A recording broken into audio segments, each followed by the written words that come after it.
අද මම මේ වීඩියෝෙන් ඔයාලට ගෙනාවේ ඔයාලගේ ෆෝන් එකේ අනිවාර්යයෙන්ම තියෙන්න ඕන සහ ඔයා අනිවාර්යයෙන්ම යූස් කරන්න ඕන සුපිරිම Android app 10ක් අරගෙන ඉතින් මේ app 10 ඔයාලගේ ෆෝන් එකේ තියෙනවා කියන්නේ ඔයාලගේ එදිනදා වැඩ කටයුතු ඉතාමත් පහසුවෙන් සහ කාර්යක්ෂමව සිදු කර ගැනීමට ඔයාලට පුළුවන් වේවි. ඉතින් ඔයාලා අනිවාර්යයෙන්ම මේ වීඩියෝ එක අවසානය වෙනකම් බලන්න කියලා ආරාධනා කරනවා. එහෙනම් වැඩි කතා නැතුව අපි යමු වීඩියෝ එකට. ඉතින් අපේ නාලිකාවට අලුත් කෙනෙක් නම් අනිවාර්යයෙන්ම අපේ නාලිකාවත් subscribe කරලා මොකද වෙන්නේ කියලා ආරාධනා කරනවා. එහෙනම් අපි යමු වීඩියෝ එකට. ඉතින් පළවෙනි එක තමයි සසා. ඉතින් ඔයාලා හිතන්න ඔයාලා එකපාරටම ඔයාලා කලින් අහලා නැති සින්දුවක් ඔයාලට ඇහෙනවා. ඒ කියන්නේ රේඩියෝ එකේ හරි ඔයාලා ටීවී එකේ හරි කලින් අහලා නැති සින්දුවකට හිත යනවා කියලා හිතන්න. ඉතින් ඔයාලට ඒ සින්දුව මොකක්ද කියලා හරියටම දැනගන්න ඕන නම් ඔයාලට පුළුවන් මෙන්න මේ ඇප් එක පාවිච්චි කරන්න. ඉතින් මෙතනදී ඔයාලට ඇහෙන ඕනම ගීතයක් ක්ෂණිකව හඳුනා ගැනීමේ හැකියාව තියෙනවා. ක්ලික් කරන බටන් එකක් තියෙනවා. ඉතින් ඔයාලට තියෙන්නේ බටන් එක ක්ලික් කරාට පස්සේ ඔයාලගේ ඇහෙන සින්දුව ගාවට ඔයාගේ ෆෝන් එක ලං කරාට පස්සේ ඒකෙන් ඉබේම අයිඩෙන්ටිෆයි කරගන්නවා මොකද්ද මේ සින්දුව කියලා. ඔයාලට තප්පර ගානක් ඇතුළත ඔයාලට බලන්න පුළුවන් සින්දුව මොකද්ද කියලා. ඉතින් ඔයාලා අනිවාර්යයෙන්ම ඇප් එක ඉන්ස්ටෝල් කරලා තියාගන්න. ඉතින් ඔයාලට ගොඩක් වැදගත් වේවි. ඉතින් මම අරන් ආපු දෙවෙනි ඇප් එක තමයි Notion. මේක ඩිජිටල් සටහන් පොතක් කිව්වොත් මම නිවැරදි.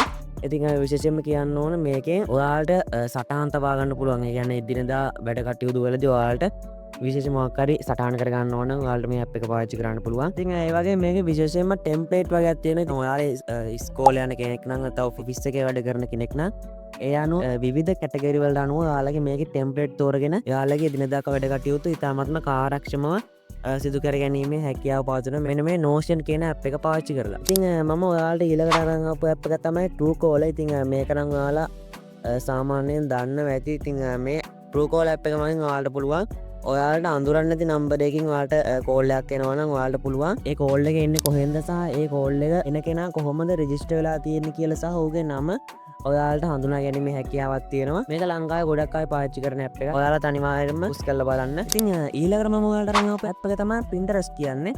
ඉතින් ඔයාලට මේ ඇප් එකෙන් ඔයාලට ඕන කරන ඕනම විදිහේ ෆොටෝ එකක් වීඩියෝ එකක් විශේෂයෙන්ම ක්වොලිටි ෆොටෝ සහ වීඩියෝ වලට ලබා ගැනීමේ හැකියාව පවතිනවා. ඉතින් සරලව කිව්වොත් මේක නිකන් ලෝකේ වටා සිටින අය නිර්මාණාත්මක අදහස් වල එකතුවක් විදිහට අපිට ගන්න පුළුවන්. ඔයාලට අලුතින් මාකරි ඩිසයින් එකට අදහසක් ගන්න ඕන ඔයාලට පුළුවන් මේ ඇප් එක පාවිච්චි කරන්න. එහෙම නැත්නම් ඔයාලා මාකරි සැලසුම් කරන අදහසක් ගන්න ඕන නම් ඔයාලට පුළුවන් මේ ඇප් එක පාවිච්චි කරන්න.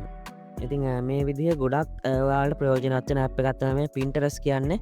ඒකෙන්ද ඔයාලා අනිවාර්යයෙන්ම Pinterest ඇප් එක යූස් කරන්න ඔයාලට ගොඩක් ප්‍රයෝජනවත් වේවි. ඉතින් මම ඔයාලට ඊළඟට අරන් ආපු ඇප් එක තමයි InShot කියන්නේ.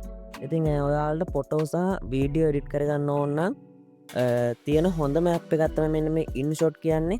විශේෂයෙන්ම මේකේ විශේෂත්වය තමයි මේක අපිට ෆ්‍රී යූස් කිරීමේ හැකියාව ලබා දීලා තියෙනවා.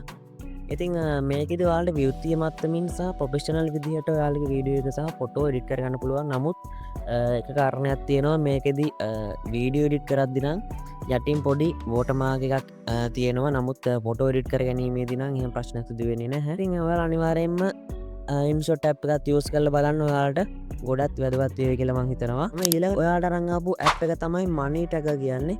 ඉතින් මේකෙදි කරන්න ඔයාලා එදිනදා දෛනික ඔයාලට වියදම් සහ ආදායම් මෙන්න මේ ඇප් එකට ඇතුළත් කරලා මේක සමස්තයක් විදිහට ඇනලයිස් කරලා බලන එක. ඉතින් එතනදී ඔයාලට පුළුවන් ඔයාලට මොනවටද ඔයාලගේ මුදල් වියදම් වෙලා තියෙන්නේ සහ ඔයාලට මුදල් ලැබිලා තියෙන්නේ මොන ආකාරයටද කියලා ඔයාලට මාසයක් අවසානයේ එහෙම නැත්නම් සතියක් අවසානයේ එහෙම නැත්නම් අවුරුද්දක් අවසානයේ ඇනලයිස් කරලා බලන්න. ඉතින් ඔයාලට මෙතනදී කරන්න තියෙන්නේ එදිනෙදා ඔයාලට මුදල් ලැබෙන විදිය සහ වියදම් වෙන විදිය විවිධ කැටගරි වලට අනුව මේ ඇප් එකට ඇතුළත් කරන එක මුදල් කාර්යක්ෂමව පාවිච්චි කරන්න පුළුවන් හැකියාව ලබා ගැනීමේ හැකියාව පවතිනවා මෙන්න මේ Money Tracker කියන ඇප් එක පාවිච්චි කරොත්. මම ඔයාලට ඊළඟට නම් ආපු ඇප් එක තමයි Gemini. ඉතින් මේක දැන් නොදන්න කෙනෙක් නැතුව ඇති කියලා මම හිතනවා. තමයි ලෝකේ වඩා දියුණු මට්ටමින් දැන් මේ Gemini ඇප් එක අපිට බලා ගන්න පුළුවන්. ඉතින් විශේෂයෙන්ම ෆොටෝ ජෙනරේට් කරගන්න, වීඩියෝ ජෙනරේට් කරගන්න ආදී වශයෙන් ඔයාලට ඕනෑම කටයුත්තක් සිදු කරගන්න මෙන්න මේ Gemini අපිට උදව් කරනවා. ඒකෙන්ද ඔයාලා Gemini යූස් කරලා නැත්නම් අනිවාර්යයෙන්ම පාවිච්චි කරලා බලන්න. ඊළඟ ඇප් එක තමයි Duolingo. ඉතින් Duolingo කියන්නේ ලෝකයේ වඩාත්ම ජනප්‍රියම සහ වැඩිම පිරිසක් භාවිත කරන භාෂා ඉගෙන ගන්න පාවිච්චි කරන ඇප් එක තමයි මේ Duolingo කියන්නේ. ඉතින් මේකේ තියෙන විශේෂත්වය තමයි මේක නිකන් ගේම් එකක් වගේ තමයි ඔයාලට කරන්න තියෙන්නේ. ඉතින් ඔයාලට ගේම් එකක් ප්ලේ කරන ගමන් අලුතින් භාෂාවක් ඉගෙන ගැනීමේ හැකියාව මෙන්න මේ ඇප් එක මගින් ඔයාලට ලැබෙනවා. ඉතින් මෙතනදි විශේෂයෙන්ම කියන්න ඕන ඔයාලට ඉංග්‍රීසි, ප්‍රංශ, ජර්මන්, ජපන්, කොරියන් ඇතුළු භාෂා 40කට වැඩි ප්‍රමාණයක් මෙන්න මේ ඇප් එක මගින් ඔයාලට දැන ගැනීම හැකියාව පවතිනවා. ඉතින් මෙතනදි ඔයාලට කරන්න තියෙන සාමාන්‍ය දිනකට විනාඩි 5ක් හෝ 10ක් වැනි කෙටි කාලයක් පාවිච්චි කරලා පුංචි ගේම් එකක් ප්ලේ කරලා ඔයාලට භාෂාව පොඩ්ඩ ඉගෙන ගැනීම හැකියාව මේ ඇප් එකෙන් ලබා දීලා තියෙනවා. ඉතින් මේකෙදි විවිධ ආකාරයට ඔයාලට මේ පාඩම් වලට අනුව XP වශයෙන් ලකුණු හම්බ වෙනවා. ඉතින් ඔයාලට අනිවාර්යෙන්ම මේ ඇප් එකත් ගොඩක් වැදගත් වෙයි කියලා හිතනවා. ඉතින් මම ඔයාලට නම් ආපු ඊළඟ ඇප් එක තමයි GlideX කියන්නේ. ඉතින් GlideX කියන්නේ ASUS සමාගම විසින් නිර්මාණය කරන ලද ඇප් එකක්. ඉතින් මේකෙදි ඔයාලට පුළුවන් ඔයාලගේ ෆෝන් එකේ තියෙන ස්ක්‍රීන් එක පරිගණකයට ගන්න සහ පරිගණකයේ තියෙන ස්ක්‍රීන් එක ඔයාලගේ ෆෝන් එකට ගැනීමේ හැකියාව තියෙනවා. ඉතින් মালටි ටාස්කින් වැඩ කරන අයට ගොඩක්ම උපකාරී වන ඇප් එකක්. ඉතින් මේකෙදි ඔයාලට Wi-Fi මගින් සහ කේබල් එකක් මගින් ඔයාලගේ මේ විදිහට ඩිවයිස් දෙක සම්බන්ධ කිරීමේ හැකියාව තියෙනවා. ඉතින් ඔයාලත් අනිවාර්යෙන්ම GlideX ඇප් එක අරගෙන try එකක් දීලා බලන්න. ඔයාලගේ වැඩ කටයුතු පහසු කරගන්න පුළුවන් වේවි. ඉතින් අවසාන වශයෙන් මම ඔයාලට අරන් ආපු ඇප් එක තමයි ඉතින් ඇත්තටම මෙතන ඇප් එකක් නෑ ඇප් දෙකක් තියෙනවා.